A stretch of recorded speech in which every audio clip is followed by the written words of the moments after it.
They are silent watchmen in a world of memory. Their time has flashed by like glimpsed and forgotten glory. Tom McCall is no longer moved by others in the schedules they have set for him. But in this election year, he is hearing one last hurrah.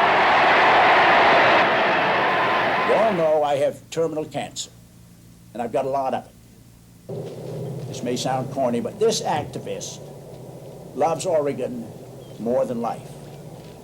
McCall is not running for office. He is trying to save a dream.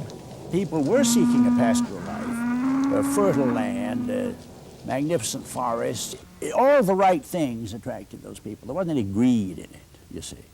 It was just longing for a home that was really satisfying.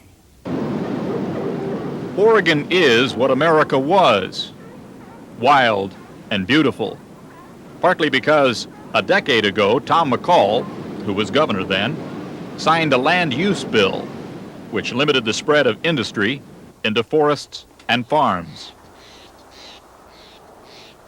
Oregon's dance card was full back then. Its population was increasing faster than the national average. Employment was up. Personal income jumped 96%. But that was 8 years ago. Now she's a lady in last season's dress. And some business is waltzing elsewhere. For months now, Oregon has been one of the top 5 states in unemployment. People are moving out. Some folks blame Tom McCall and his strict industrial dress code for breaking up the party.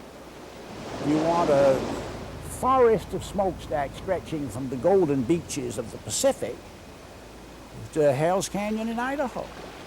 I know you want me to say that we'll let any old stinker in, but we don't like rattle and bang and dust and smoke and dirt.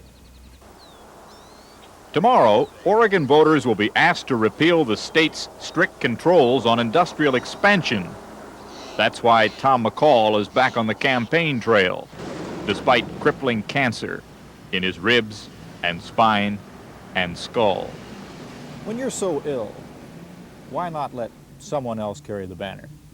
I've got everything that I represent in my thinking and my spirit invested in Oregon. You may best remember Tom McCall as the governor who once told tourists, "Come to Oregon, enjoy our beaches, but for heaven's sakes, don't come here to live." Pain has not dulled his humor. There was a fork in the Oregon Trail down in southern Idaho or northern Utah, and part of the trail went south there, and part of the trail went north toward Oregon.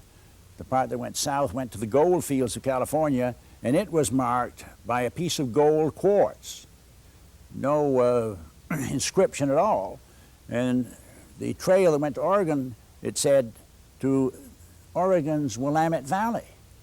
And the story is that the people who could read went to Oregon, and the roustabouts went to California.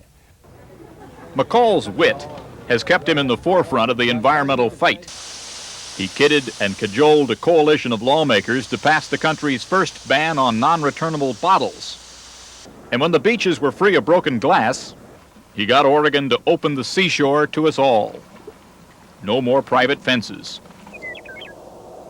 But the hallmark of his life is Oregon's land use program, and that is on the line. Can a man really leave a mark, or is his work merely a small distraction in time? I don't know what I'm going to do if it doesn't make it, if the system doesn't stay, because it's such a terrible thing to have to learn about the people you love so much so late in life, that all of a sudden they welched on this beautiful lady called Oregon. I might want to stick around and pick up the pieces. Tom McCall has no intention of leaving the world to darkness. For today, Bob Dotson, NBC News, Portland, Oregon.